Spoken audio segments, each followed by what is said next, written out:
Bonjour à nouveau. Merci de vous connecter à ce webinaire de vacciner chaque enfant, stratégie prometteuse pour atteindre les enfants zéro dose au Bangladesh et au Nigeria. Merci de continuer à vous présenter dans le chat votre nom, votre pays d'origine, vos fonctions, afin que nous sachions qui nous sommes. Je suis Erin Brekinsen, je suis directrice de projet du Learning Hub ou ZDLH du Enfant zéro dose. Merci de vous connecter à ce webinaire très important, premier d'une série de deux pour cette année. Nous abordons les choses par le biais de l'équité sur la base des preuves, en tirant des leçons, des approches pour atteindre les enfants zéro dose insuffisamment vaccinés dans les zones reculées. Nous assurons l'appui de 4 pays en particulier pour améliorer la vaccination, les programmations de politique, en particulier au niveau infranational. Avant de commencer, quelques rappels pour l'organisation de la réunion. Pour ceux d'entre vous qui souhaitent écouter en français, cliquez sur l'icône en bas de votre écran et choisissez la langue français. Et pour les personnes qui suivent en anglais, restez sur le même canal, sauf si une personne parle en français, il faudra changer le canal d'entrée à anglais.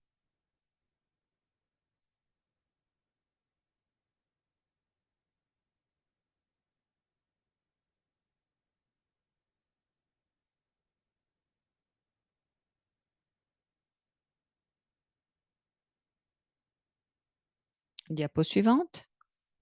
Alors, merci de poser vos questions par le biais de l'option Q&A, c'est-à-dire questions et réponses. Et nous vous répondrons par ce biais dans cette boîte ou bien parfois durant la discussion, vous pouvez également mettre vos remarques dans la boîte de dialogue.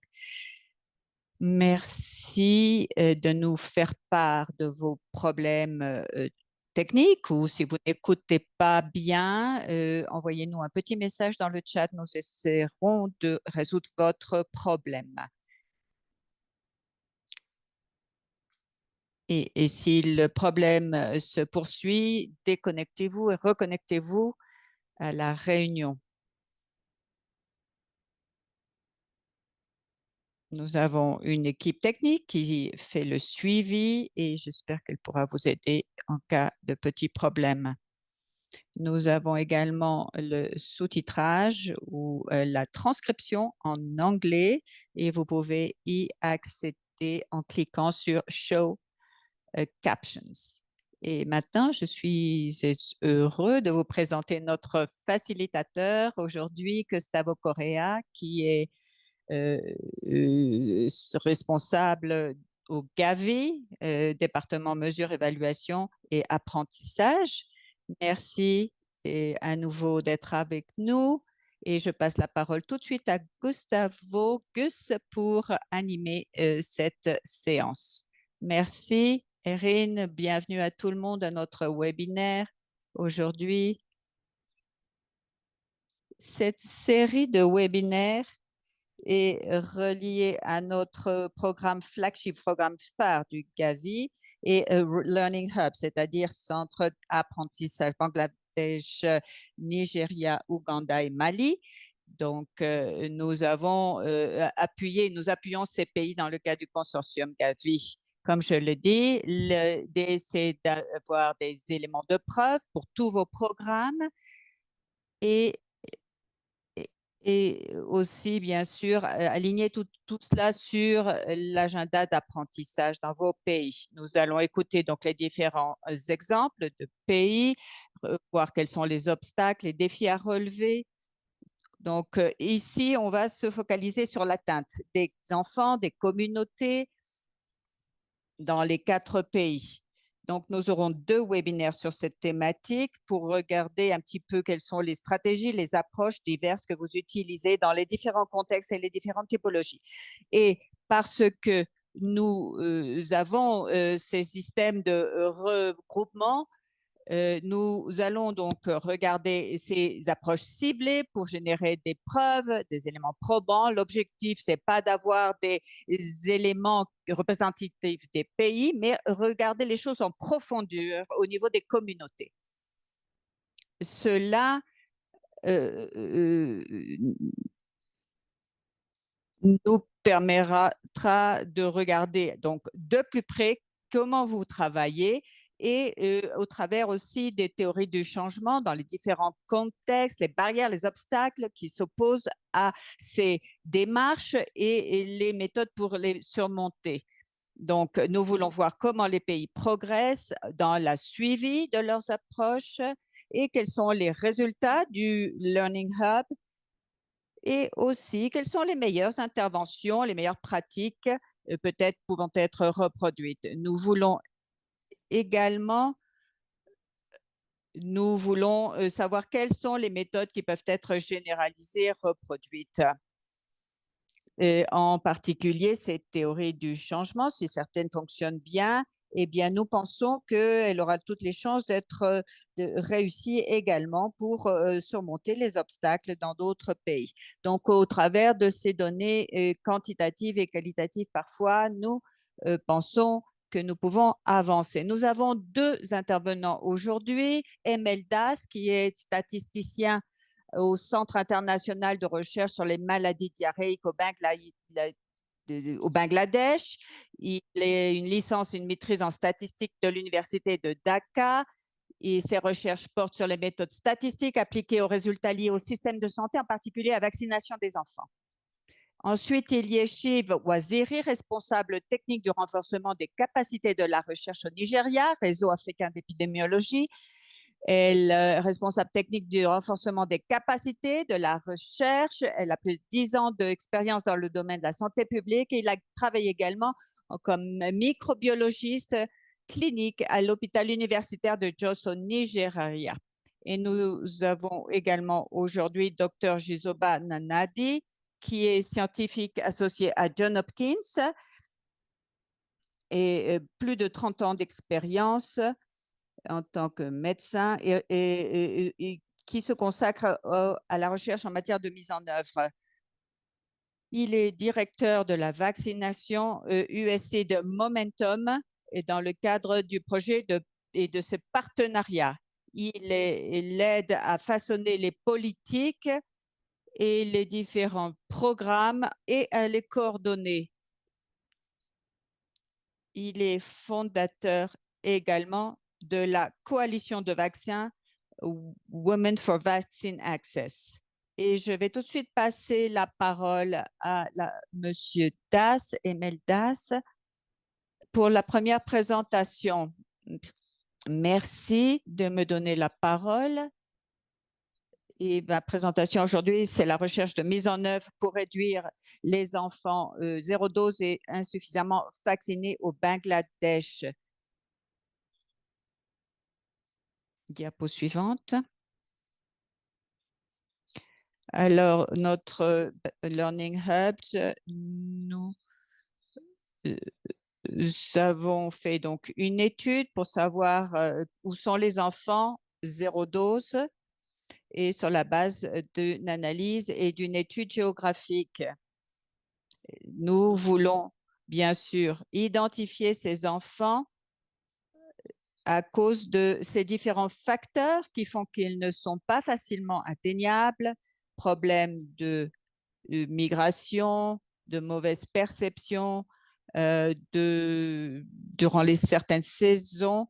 Nous avons besoin de différentes analyses quantitatives et qualitatives. Vous voyez ici différents facteurs qui ont motivé notre étude.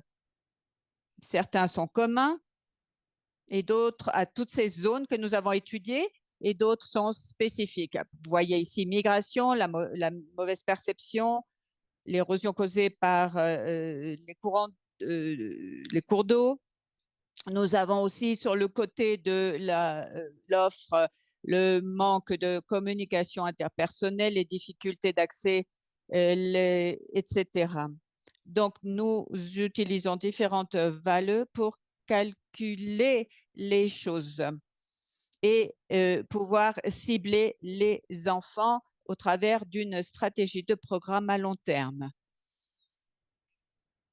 Alors, Gavi et l'agenda 2030 ont permis d'établir et de mettre l'accent sur l'équité. C'est ça l'optique pour atteindre les enfants dans ces communautés. Et nous avons fait une évaluation rapide pour ces recherches sur la mise en œuvre, pour développer et tester des approches qui soient utiles pour couvrir ces enfants et les permettre d'accéder au système de santé. Donc, nous avons une recherche sur la mise en œuvre qui a été menée pour faire en sorte que tous ces enfants soient rattachés au système de santé. Alors, nous avons fait une étude de conceptuelle pré et post dans ces 6 zones que je vous ai décrites et à travers d'une évaluation rapide. Donc, nous avons sélectionné ces zones d'intervention pour faire également une comparaison entre ces zones parce qu'il s'agit de zones relativement similaires et cela est donc le résultat de notre analyse initiale et rapide. Alors là, pour cette conception, nous avons suivi 5 phases.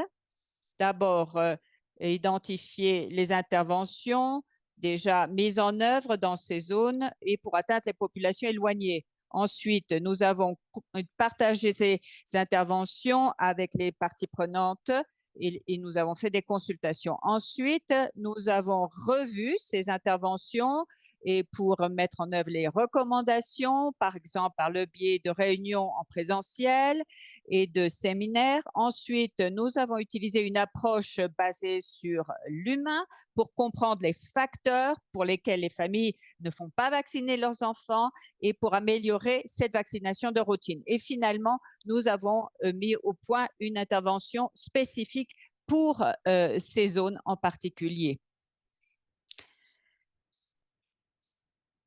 Et là, voilà un petit peu comment nous avons conçu les interventions dans toutes les zones et ensuite dans les zones les plus difficiles à atteindre.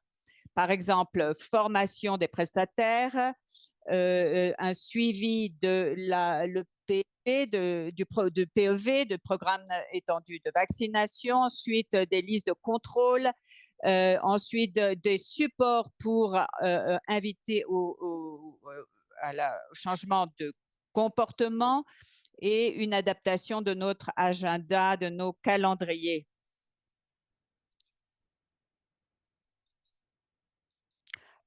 Et pour chacune des zones difficiles à atteindre, nous avons fait un plaidoyer auprès des dirigeants communautaires pour donc faciliter la recherche sur la mise en œuvre en fonction des besoins.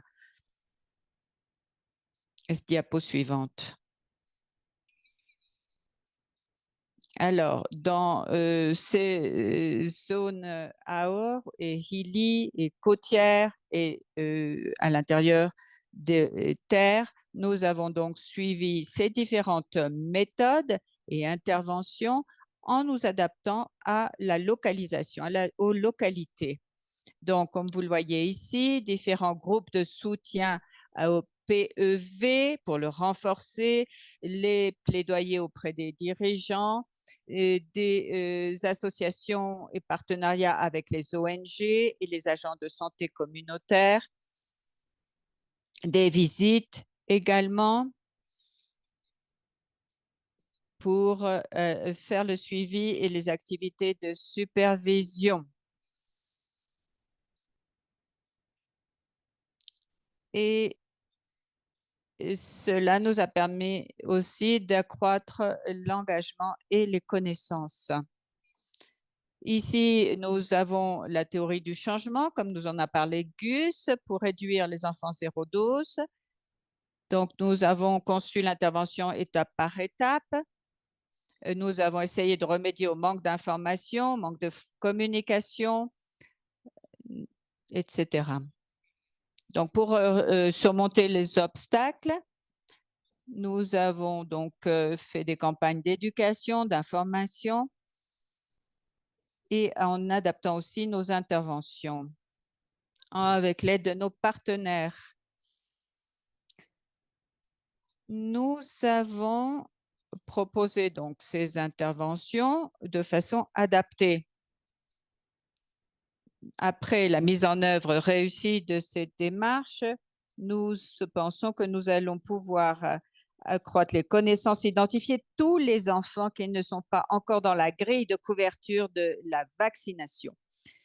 Et bien sûr, l'idée de documenter les obstacles, de documenter les solutions adoptées et mises en œuvre afin aussi d'ajuster notre démarche, nos activités au fur et à mesure que nous obtenons des faits probants, des informations.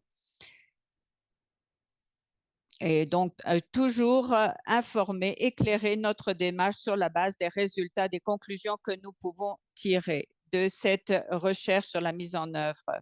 Et au travers de ces processus, bien sûr, ne sont pas exempts de challenges.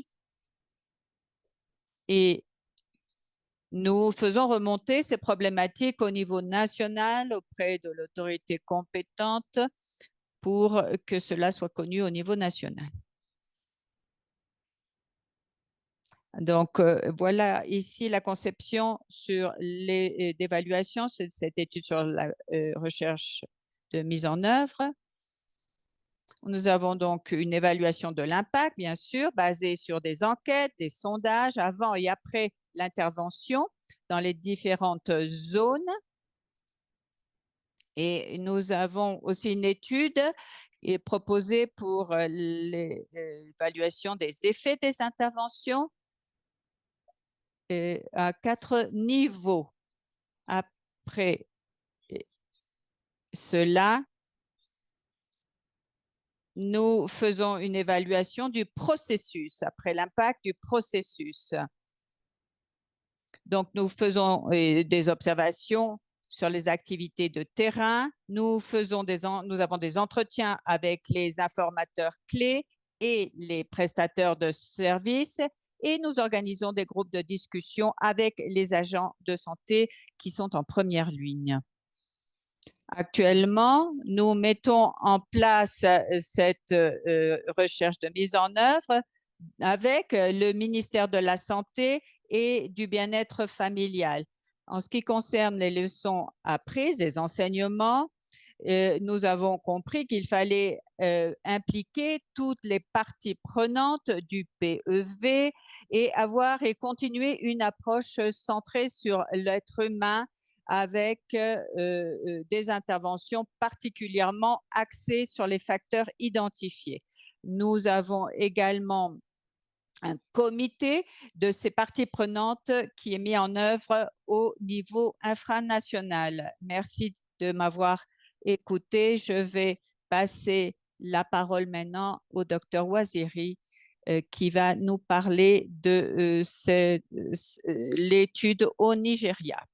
Bonjour, bon après-midi. Je vais donc vous parler de la stratégie d'apprentissage atteinte ou atteindre au Nigeria.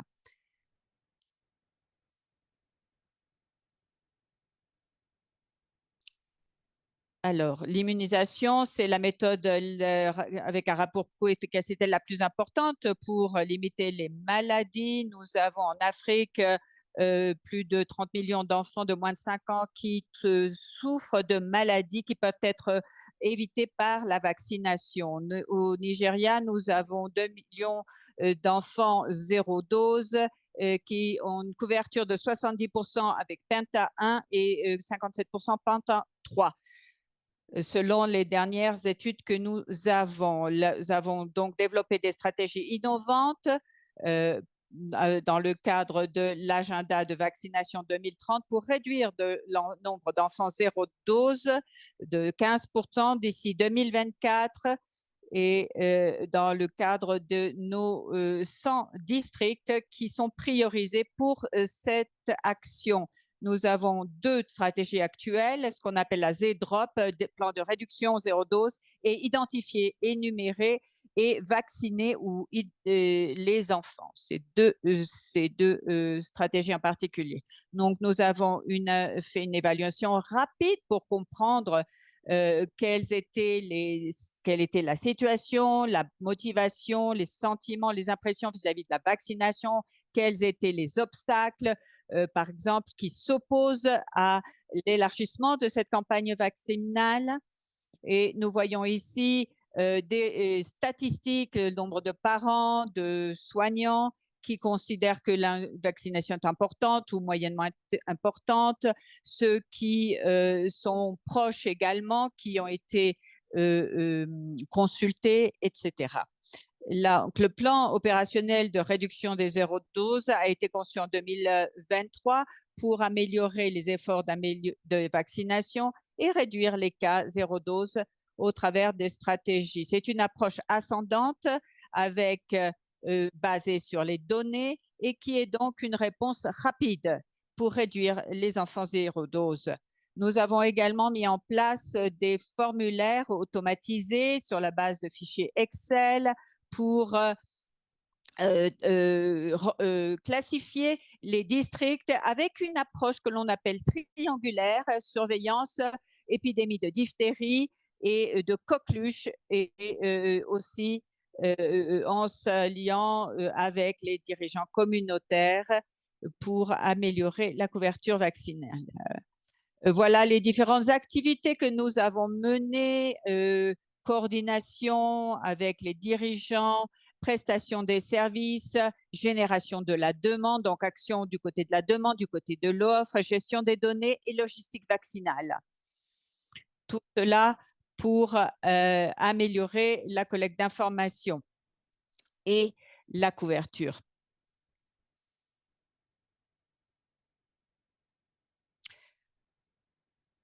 Et nous avons élargi les séances et l'offre de vaccination dans ces différents districts priorisés sur la base de l'évaluation pour atteindre les mères, les enfants dans les zones reculées, dans les zones rurales, partout où cela est nécessaire, en favorisant l'engagement communautaire, l'appropriation communautaire, l'engagement des ASC.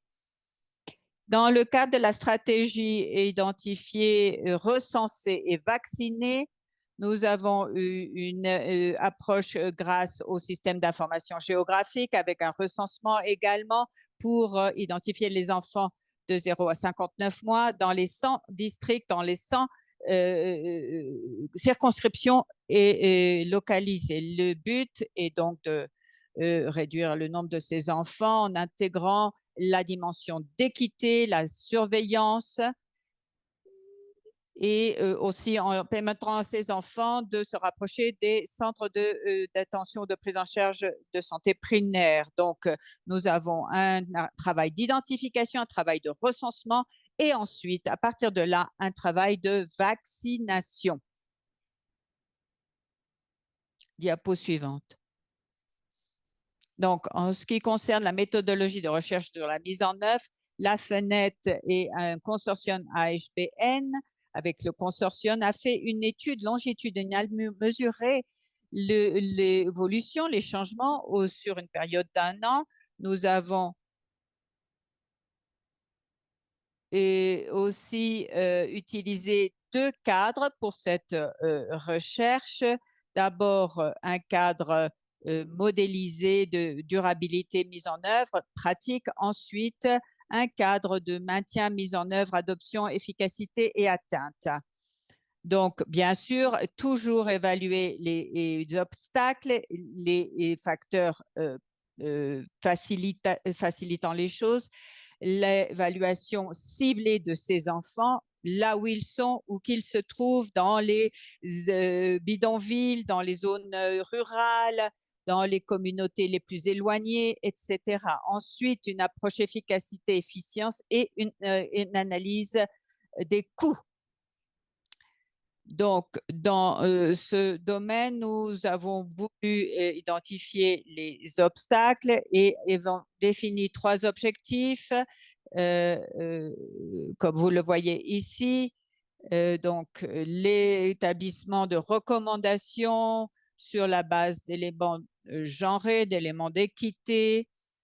Ensuite, nous avons des résultats intermédiaires, deuxième recommandation et troisième sur l'approche de coût, l'approche budgétaire pour toujours rester dans le cadre de notre enveloppe. Finalement, l'approche basée sur la théorie du changement, les risques, l'approche basée sur le contrôle des risques. Bien sûr, il y a toujours des facteurs d'insécurité, problèmes de manque de ressources, de manque de sources d'information, de collecte d'informations, de coordination avec les partenaires de mise en œuvre. Donc, nous avons néanmoins des leviers possibles, stratégies politiques, etc. Nous avons une approche combinée, d'abord pour le contrôle des interventions, des outils dans différents cadres, d'abord dans 2 États en particulier, Bauchi et Sokoto, qui ont la charge la plus élevée en termes d'enfants non vaccinés. Ensuite, dans ces 2 localités, nous ferons des interventions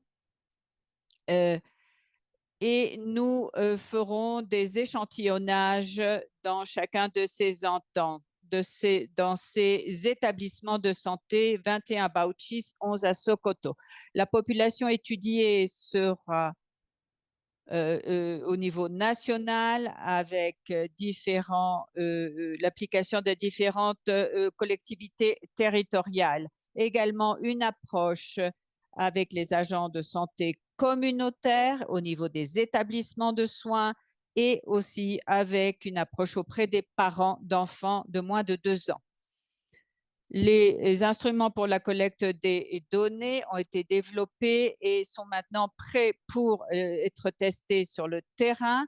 Nous avons une approbation au niveau éthique et monsieur va très, très vite. Je ne peux pas suivre toutes les informations, j'en suis désolée. Il y a bien sûr des limites à ce type d'approche. Nous avons des projets pilotes, mais nous avons encore à faire une mise en œuvre plus précise. Nous avons également des problèmes d'instabilité dans les zones étudiées qui affectent la liste des zones qui doivent être ciblées. Conclusion, au Nigeria, le gouvernement et les partenaires ont vraiment fait des efforts pour améliorer la couverture de la recherche sur la mise en œuvre et pouvoir couvrir les communautés et les enfants non couverts. Il y a encore beaucoup d'enfants non vaccinés, insuffisamment vaccinés, qui n'ont pas accès aux infrastructures à cause des problèmes d'insécurité, des facteurs de comportement social et comportement social. Il n'y a pas de structure, de cadre structuré qui permettent la collecte et compilation de données basées sur les preuves. Donc, le Gavi et le CDLH ont permis quand même de faire avancer l'agenda 2030 que nous continuons à mettre en œuvre au travers de différentes activités et de ce centre d'apprentissage et bien sûr au travers des études de cadrage, des évaluations rapides et de la méthodologie qui ont été mises en œuvre. Merci beaucoup, Dr. Waziri, Dr. Daz. Maintenant, j'ai le plaisir de conduire la discussion et je suis ravi parce que cet effort met l'accent sur des programmes et des problèmes que nous travaillons depuis des années et depuis longtemps, ce problème des enfants sérodoses n'a pas été identifié, n'a pas été pris au sérieux jusqu'à la publication il y a certaines années d'une publication qui a mis la lumière sur ces problèmes, sur l'importance du travail que Gavi fait, avec ses partenaires, comme vous voyez sur la diapo, et avec l'activation du cadre EMA, cela nous permet, nous qui travaillons sur le terrain, à préparer et mettre en place de l'action en ce qui concerne les enfants sérodoses. Maintenant, ces programmes sont bien connus et il y a de la conscience, de la connaissance. Nous allons maintenant mettre l'accent sur ce que nous pouvons faire en commençant par l'identification de ces enfants sérodoses. Comment peut-on prioriser le travail auprès de ces populations? Pour la plupart de ces enfants sérodoses, ils, ils sont surtout dans les régions rurales, ils sont surtout chez les femmes qui n'ont pas été, ou les foyers qui n'ont pas été scolarisés. Et c'est dans ces domaines que les études doivent mettre l'accent, comment surmonter ces obstacles au niveau du terrain, parce qu'au sein de notre communauté des professionnels de la santé, nous avons un consensus. Nous avons un consensus en reconnaissance que les problèmes est spécifique à chacun des localités, chacune des communes, que ce soit Sokoto, que ce soit ailleurs. Il faut une approche effective, stratégique et qui est assez près des êtres humains qui sont sur le terrain, qui ont besoin de ces services. Donc, je vous beaucoup de ça dans les présentations qui viennent d'être avancées. Et c'est pour cela que l'identification de techniques qui peuvent travailler, qui doivent travailler, est si importante. Nous avons des connaissances et des techniques spécifiques par rapport à comment va-t-on identifier ces problèmes, diagnostiquer, faire le diagnostic de ce qui se passe dans les différents endroits dans lesquels on travaille. Maintenant, il faut trouver des solutions applicables et avoir un plan de mise en place des solutions qui puissent travailler pour chacune des localités cibles. Et je vous invite à poser des questions, à chercher de la direction auprès de vos collègues, avoir la collaboration tout au long de cet voyage vaccinal pour les enfants est un élément clé.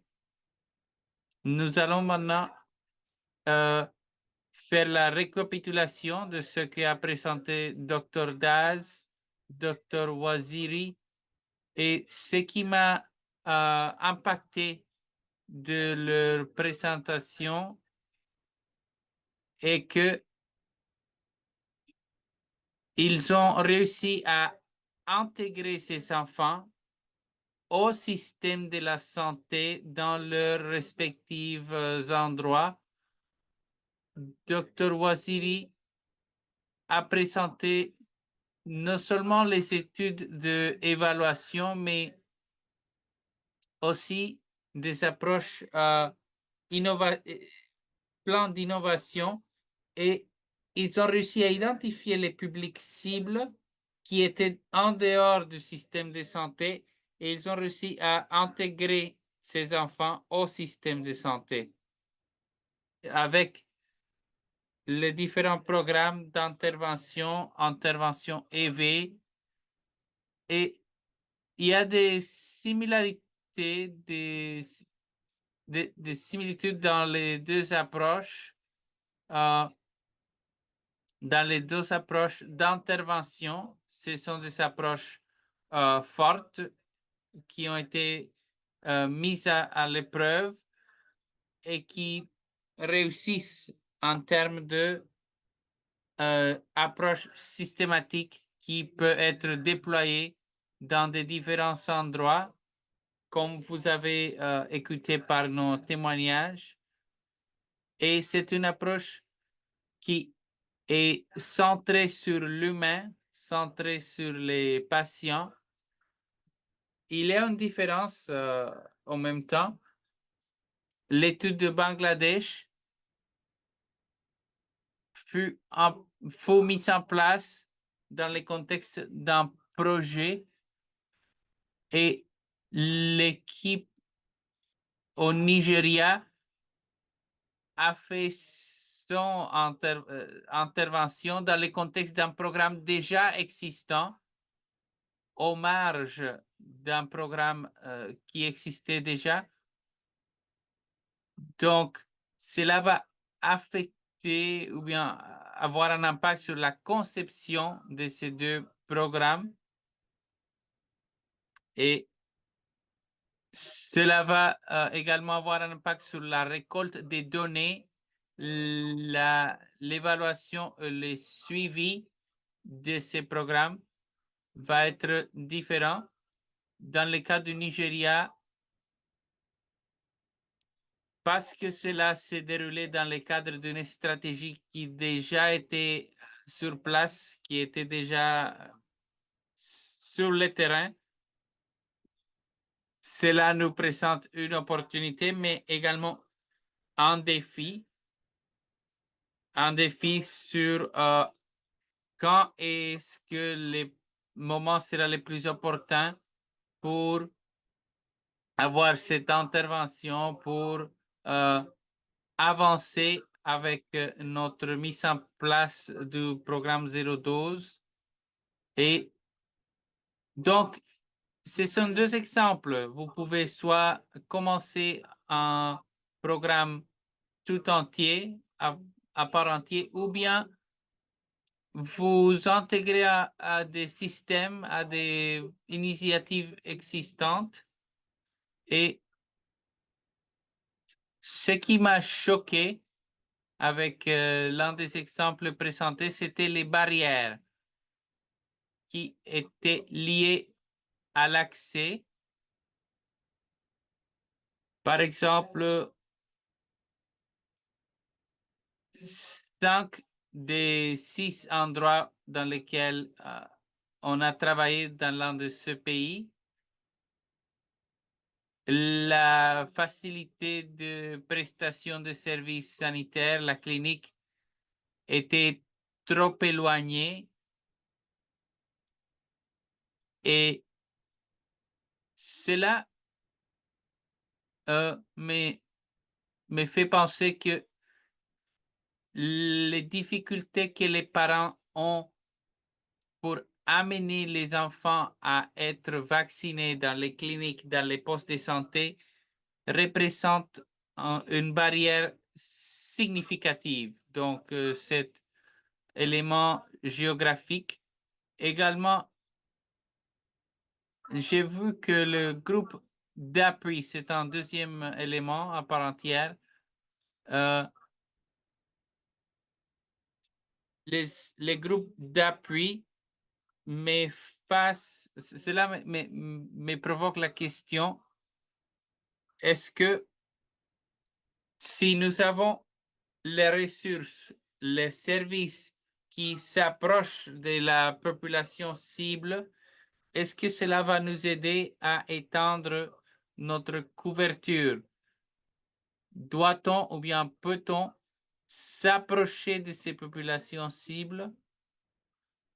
Peut-on utiliser les interventions de côté de la demande au lieu de côté de l'offre pour améliorer nos interventions? Donc, ça, c'est une question clé.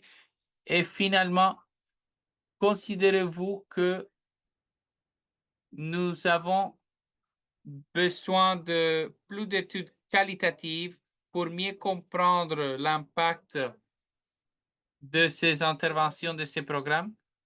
Donc, Docteur Waziri, une question pour vous. J'aime bien l'élément de conscience de coût de votre étude. Pensez-vous que ce que nous avons repéré et constaté avec votre programme, est-ce que nous pouvons étendre la couverture, c'est-à-dire élargir la couverture médicale euh, avec des efforts de promotion et en même temps assurer des bailleurs de fonds, c'est-à-dire de la financiation sur la longue durée, euh, pour démontrer l'effectivité de votre programme auprès des autorités qui fournissent la financiation. Et est-ce que l'intervention Z-Drop doit être faite tout au long du système sanitaire? Euh, Comment peut-on faire la distinction entre votre étude ciblée de l'impact sur les enfants et après les coûts de ces interventions? Merci pour votre attention.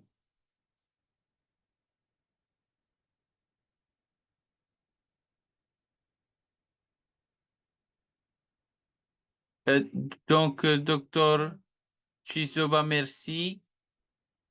Et merci, docteur Yeshini et docteur Hemel pour ces présentations. Avant de la session de questions-réponses, je veux euh, passer le micro à docteur Das, docteur Emel Das.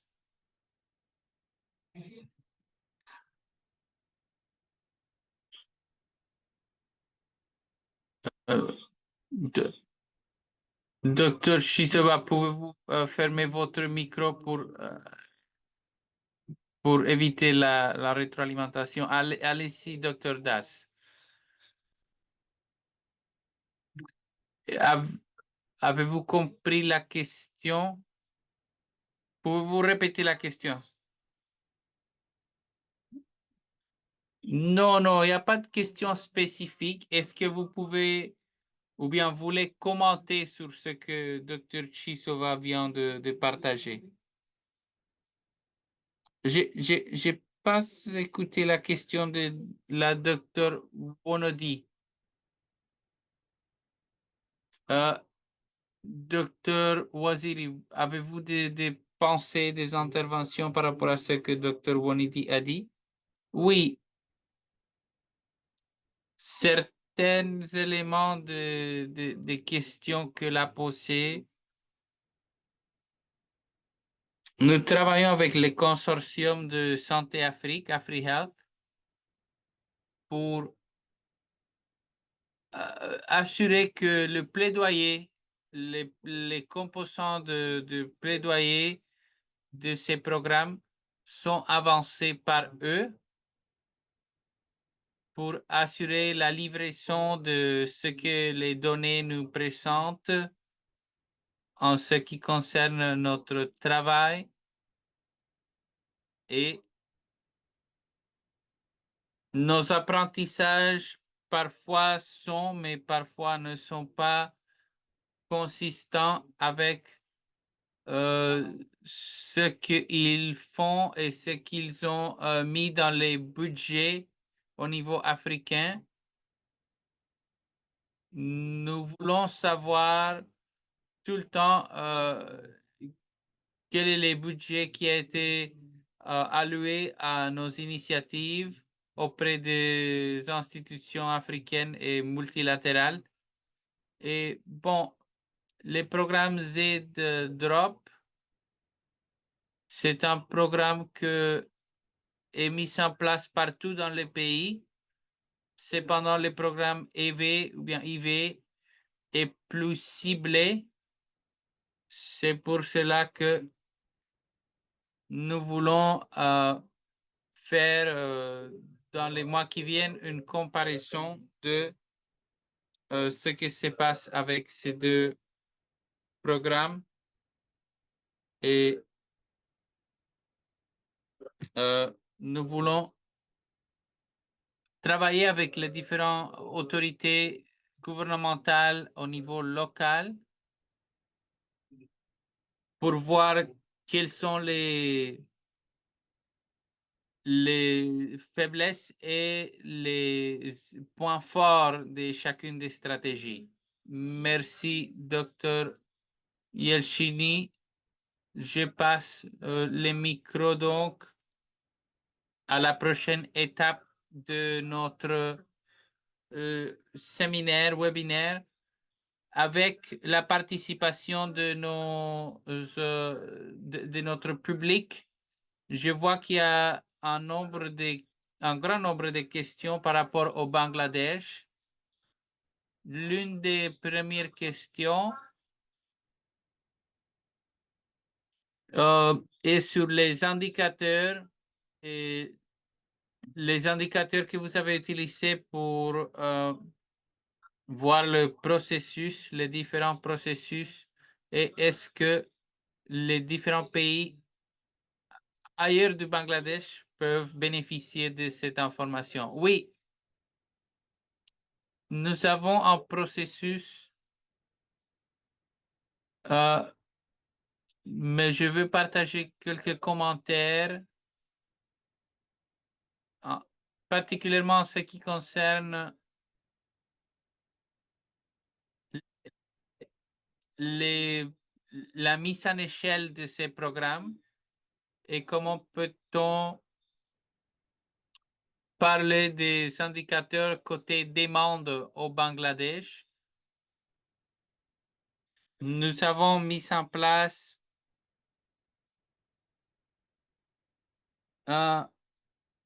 des,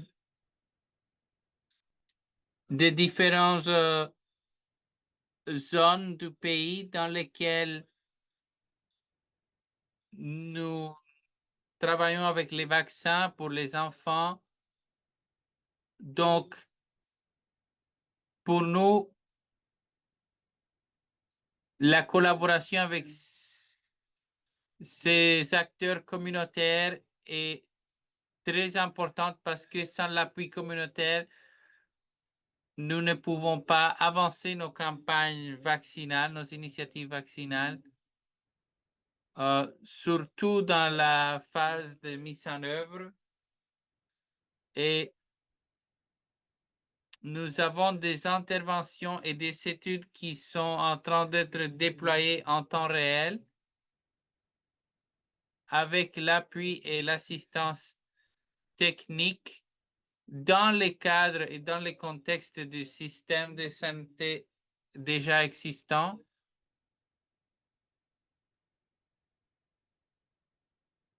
Et cela sera dépendant de succès que nous aurons avec la mise en échelle et la mise en place d'une collaboration avec les systèmes de santé déjà existants, parce que sinon, l'intervention ne sera pas si réussie que ça nous avons des différentes structures et finalement, en ce qui concerne les indicateurs,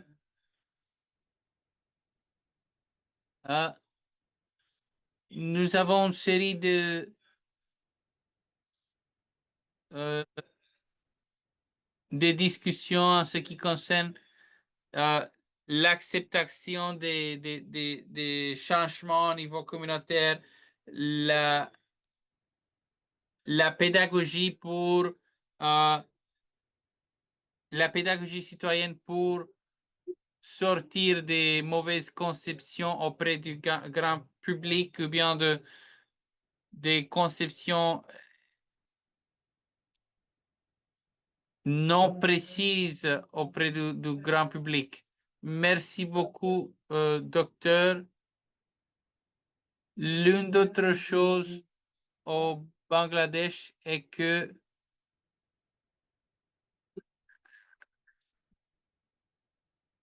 vous avez des indicateurs VSD pour faire un suivi des changements qui sont en train de se présenter en temps réel. Oui, ces indicateurs font partie de notre analyse et notre suivi pour une évaluation qualitative et quantitative. Donc, on espère avoir accès à cette information. Oui, et on espère que vous pourrez partager de façon publique cette information parce que cela peut être une bonne étude, un bon cas d'étude pour d'autres pays. Donc, revenons sur le Nigeria. Nous avons plusieurs questions pour Dr. Kielshin Lee. Quels sont les services que vous rendez? Comment est-ce que les services furent priorisés et, et quels sont les services les plus recherchés par les enfants et leurs familles? Oui, merci beaucoup. Donc, pour les stratégies que nous avons mises en place, IV, EV, nous avons tout d'abord identifié les enfants qui n'ont pas des vaccins, ces enfants qui n'ont pas des immunisations. Et euh, avec cette identification, ces census que nous avons avancé, on a identifié les enfants sérodoses et à partir de là, nous avons identifié où est-ce qu'ils peuvent avoir accès à des services de prestation de santé, des cliniques. Et de là, nous avons continué à étendre, élargir l'offre auprès de ces familles cibles. Oui, et pouvez-vous partager après ces programmes pilotes, c'est-à-dire après ces programmes de première instance, quelle a été l'expérience au Nigeria avec la mise en place? Oui, nous avons, avec le hub d'apprentissage, euh, commencé, euh, nous avons commencé une analyse et nous voulons partager cette analyse avec le euh, grand public. Et pourquoi avez-vous choisi ces cadres pour votre mise en place, ces cadres spécifiquement? Oui, je crois que nous avons des références pratiques pour le travail dans ces cadres qui nous permettent d'adresser, c'est-à-dire de faire face à des contextes qui sont spécifiques aux réalités sur le terrain dans notre pays et à l'expansion. Pour nous, c'est une bonne mise en place et cela nous présente des euh, constructions spécifiques tout à travers des différents niveaux et cela nous permet de construire, de bâtir selon les piliers de ces modèles, de ces cadres dans notre contexte. J'espère que cela nous permet de répondre la question. OK, revenons sur le Bangladesh dans 1 ou 2 minutes. Pouvez-vous partager comment avez-vous utilisé la liste, la checklist que nous avons facilitée? Oui, c'est une intervention assez intéressante que nous avons observé sur certaines de nos régions et il est important de dire que le prestataire de services n'est pas la personne qui euh, euh, fait, fait la vaccination nécessairement. Donc,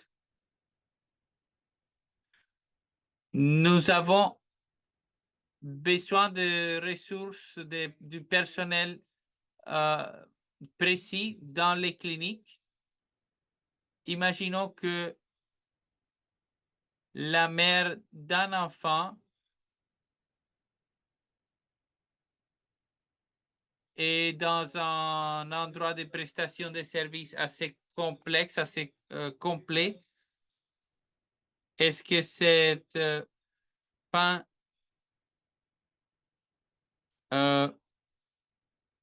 cette mère peut profiter de ces services pour poser la question à ces différents prestataires, même si le prestataire est un spécialiste dans un autre domaine, est-ce qu'il peut poser la question à la famille, à la mère, par rapport au statut, à la condition vaccinale d'un enfant? Est-ce que les prestataires de services à partir de là peut faire guise de peut faire le travail de census, de questions selon les questionnaires pour la famille, pour la mère, et assurer que on identifie les enfants 0 dose, que nous identifions les enfants 0 dose dans tous les cadres, dans tous les contextes de l'infrastructure sanitaire du pays. Donc, ce sont des techniques assez simples, mais également assez intéressantes. Merci. Merci. Avec cela, je crois que on conclut notre séance. Merci à vous tous d'avoir participé. Nous allons partager l'enregistrement de cette séance. Nous allons partager par courriel et dans notre site web. S'il vous plaît, enregistrez-vous pour notre prochaine séance. Nous aurons des experts du Mali et de l'Ouganda.